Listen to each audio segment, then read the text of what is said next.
Bonjour à tous, aujourd'hui sur MCM, Pop Life vous parle de la suite du film d'horreur qui a ramassé le plus de thunes de l'histoire. Un film qui fait mentir l'expression « ça rigole pas ». Au contraire, ça rigole beaucoup.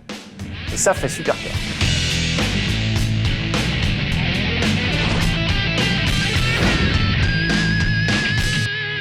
On a beau aimer la pop culture, elle nous a quand même infligé pas mal de traumatismes indélébiles. Combien de personnes ne peuvent plus se baigner sans penser aux Dents de la Mer?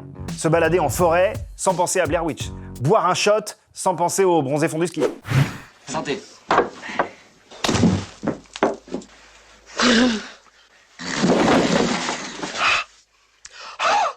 Mais surtout, qui peut aller voir un spectacle de clown sans penser à ça? I swear, if it isn't dead,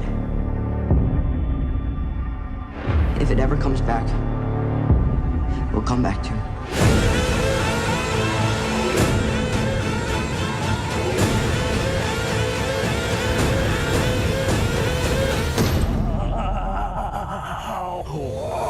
Ça, c'est l'un des romans les plus denses et terrifiants de Stephen King, vendu dans tant d'éditions qu'il est virtuellement impossible de savoir combien de millions il en a écoulé depuis sa sortie en 86. Ça fut adapté en téléfilm dans les 90s, et avec le recul, c'était pas fou, mais Tim Curry nous a quand même bien foutu les miquettes dans le rôle de Pennywise.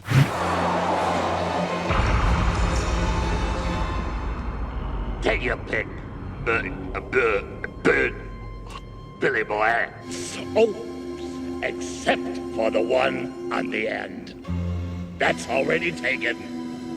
Sorry. En 2017, ça est revenu dans ce qui reste à ce jour le film d'horreur ayant engendré le plus de dollars ever, à savoir 700 millions. Le réalisateur Andy Muschietti enchaîne donc logiquement avec une suite au budget confortable et au casting de luxe, Jessica Chastain, Bill Hader et James McAvoy venant conclure l'histoire de la ville de Derry, de ses enfants disparus et du monstre qui les a mangés.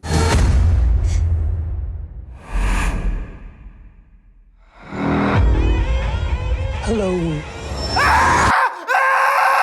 La question que tout le monde se pose aujourd'hui, c'est un film d'horreur avec un tel budget et un casting aussi glamour, peut-il vraiment faire peur? Et la réponse est pas tant que ça, mais ça reste tout de même très solide. Tout comme le premier film, ça n'est pas terrifiant, mais il s'en dégage pourtant une atmosphère malsaine et angoissante, très fidèle aux écrits de Stephen King.